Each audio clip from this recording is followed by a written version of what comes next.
मेरे प्यारे विद्यार्थियों, आइए आज जानते हैं कि विशेषण क्या है। विशेषण को सामान्यतः लोग जानते हैं कि विशेषता बताने वाले जो शब्द होते हैं वह विशेषण होते हैं, किंतु केवल इतने से ही विशेषण से संबंधित आने वाले क्वेश्चन को हल नहीं किया जा सकता। अतः विशेषण को थोड़ा अच्छे से जानने के लिए इसके भेद, इसके प्रकार और इसके उदाहरण को भी देखना जरूरी है। अतः आइए उसी पर चर्चा करते हैं।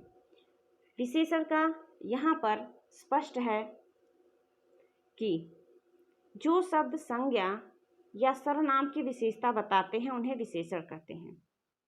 वैसे तो जाना जाता है कि जो विशेषता बताने वाले शब्द हैं वे विशेषण हैं, लेकिन यहाँ पर एक और बात ऐड हो गई कि जो संज्ञा या सर्वनाम की विशेषता बताए, क्योंकि विशेषता बताने वाले शब्द क्रिया की भी विशेषता बता सकते हैं, विशेषण की भी विशेषता बता सकते हैं, लेकिन संज्ञा या सर्वनाम की विशेषता बताने वाले शब्द को ही विशेषण कहते हैं। और जिस संज्ञा या सर्वनाम की विशेषता बताई जाए वह विशेष्य है।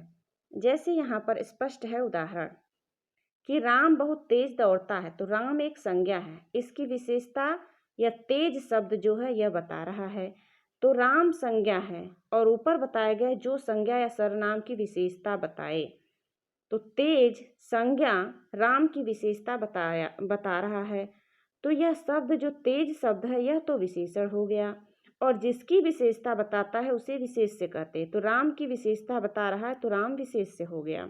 और विशेषण यानी तेज शब्द जो है यह खुद विशेषण है, और तेज की भी विशेषता बता रहा है बहुत शब्द। देखिए यहाँ पर स्पष्ट है, तो इसको प्रविशेषण कहते हैं। और इन्हीं से क्वेश्चन पूछ देता है प्रविशेषण किसे कहते हैं।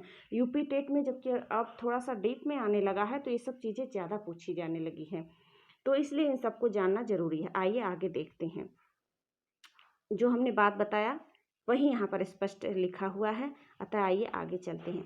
विशेषण के भेद कितने हैं? विशेषण के 4 भेद बताए गए हैं: गुणवाचक विशेषण, परिमाणवाचक विशेषण, संख्यावाचक विशेषण और तुलनावाचक विशेषण। और सार्वनामिक विशेषण भी विशेषण ही होता है। तो आइए यहाँ पर हम पहले गुणवाचक विशेषण देखते हैं। गुण जैसा कि शब्द से, गुणवाचक शब्द से प्रतीत हो रहा है कि जो गुण हो वही, यानी गुण की जो विशेषता हो, या ऐसा विशेषण जिससे व्यक्ति के गुण या दोष का बोध हो। गुणवाचक का मतलब केवल व्यक्ति की अच्छाई से नहीं लगाया जा सकता। यहाँ पर गुणवाचक विशेषण का तात्पर्य है कि गुण हो अथवा दोष हो, दोनों गुणवाचक विशेषण के अंतर्गत आएंगे।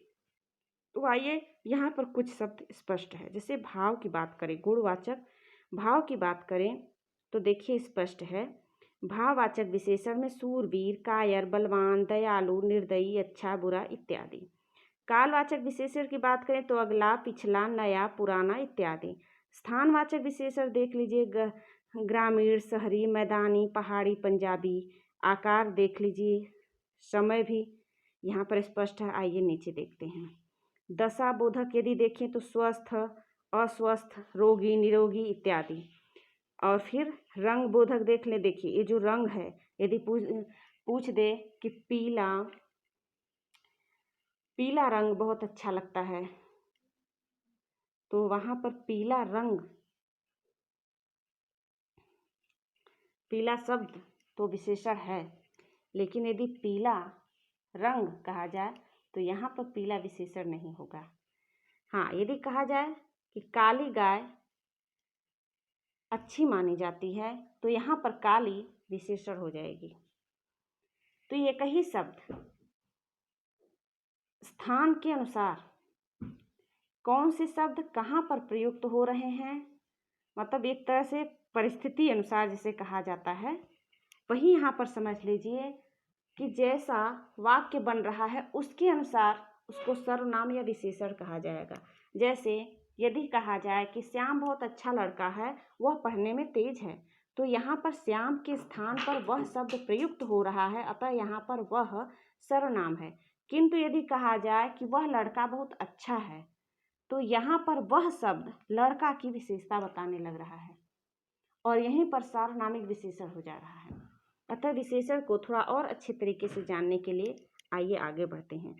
परिमाणवाचक विशेषण देखें तो निश्चित परिमाणवाचक विशेषण, निश्चित का तात्पर्य होता है तय, जैसे कि 1 लीटर दूध, यह निश्चित है, तय है कि 1 ही लीटर दूध है। यदि कह दिया जाए कि कुछ लीटर दूध, तो वही जो कुछ शब्द है यह अनिश्चित परिमाणवाचक हो जाएगा। यदि बता दिया जाए कि 1 लीटर, 2 लीटर, 4 लीटर या उसका निश्चित माप बता दिया जाए तो निश्चित परिमाणवाचक हो जाएगा। निश्चित माप न बताकर कुछ, है ना, कुछ, बहुत, कुछ, अधिक ऐसे बता दिया जाए तो अनिश्चित परिमाणवाचक हो जाएगा। संख्यावाचक विशेषण में क्या है कि यहाँ पर गिन कर बताया, जैसे 1 मेज, 4 कुर्सियाँ, 10 पुस्तकें, ये संख्यावाचक विशेषण हो जाएगी। और वहीं पर यदि निश्चित परिमाणवाचक देखें तो इसमें भी गिन कर बताया जा रहा है, लेकिन ये नाप तोल बताया जा रहा है। जैसे 1 लीटर दूध, 10 मीटर कपड़ा, 1 किलो आलू, तो ये तो परिमाणवाचक है, लेकिन संख्यावाचक में संख्याएं बताई जाती है। बस थोड़ा थोड़ा सा अंतर है, इसको थोड़ा सा समझना जरूरी है, क्योंकि यदि इनसे क्वेश्चन बन रहा है टेट के एग्जाम में तो इसको थोड़ा जानना जरूरी, क्योंकि जानते होंगे तभी वहाँ पर क्वेश्चन को हल कर पाएंगे। संख्यावाचक विशेषण भी 3 प्रकार का होता है, निश्चित संख्यावाचक, अनिश्चित संख्यावाचक और विभाग बोधक। निश्चित जैसा कि हमने बताया तो वहाँ पर परिमाण की बात थी, निश्चित परिमाण हो, अनिश्चित परिमाण हो। यहाँ पर संख्या की बात है। निश्चित संख्यावाचक का मतलब कि 1, 2, पहला, तीसरा, चौथा, ये निश्चित संख्या है, क्योंकि इसमें संख्याएं स्पष्ट हैं, बताई जा रही हैं। अनिश्चित में क्या है कि थोड़े, कुछ, ये अनिश्चित। तो यहाँ पर संख्या की बात है और वहाँ पर नाप तोल की बात है। तो जहाँ पर नाप तोल की बात हो, निश्चित हो, वह निश्चित परिमाणवाचक, और नाप तोल की बात हो, अनिश्चित हो, अनिश्चित परिमाणवाचक। वैसे ही संख्या में है, यदि संख्याएं निश्चित हो तो निश्चित संख्यावाचक और अनिश्चित हो तो अनिश्चित संख्यावाचक होगा। विभाग बोधक, जहाँ पर विभाग, प्रत्येक का भाग अलग अलग बांट दिया जाए, जैसे 10-10 घोड़े, प्रत्येक व्यक्ति, 5-5 हाथी प्रत्येक विभाग में रहेंगे, है ना, इस तरीके से, तो ये विभाग बोधक हो गया। इस प्रकार हमने देखा। ये थोड़ा सा तुलनावाचक विशेषण भी देख लेते हैं। तुलना में एक तो मूल अवस्था होता है, जैसे राम अच्छा लड़का है, श्याम बहुत सुंदर है, सीता गोरी है, तो ये साधारण, इसमें किसी की तुलना नहीं की जा रही है। लेकिन यदि कहा जाए कि सीता राधा से गोरी है, तो यहाँ पर 2 व्यक्ति में तुलना किया जा रहा है, तो राधा से गोरी बताया जा रहा है सीता को, तो यह उत्तरावस्था है। लेकिन यदि कह दिया जाए कि सीता सबसे गोरी है तो उत्तमावस्था होगा। तो समझ गए, मूलावस्था का मतलब कि तुलना बिल्कुल नहीं, किसी से कोई तुलना नहीं, केवल अच्छा, बुरा, सुंदर कुछ भी कहा जाए, लेकिन तुलना नहीं हो, विशेषता बता दी जाए, विशेषता यूं ही बता दिया जाए बिना तुलना किए, तो मूलावस्था हो जाएगा।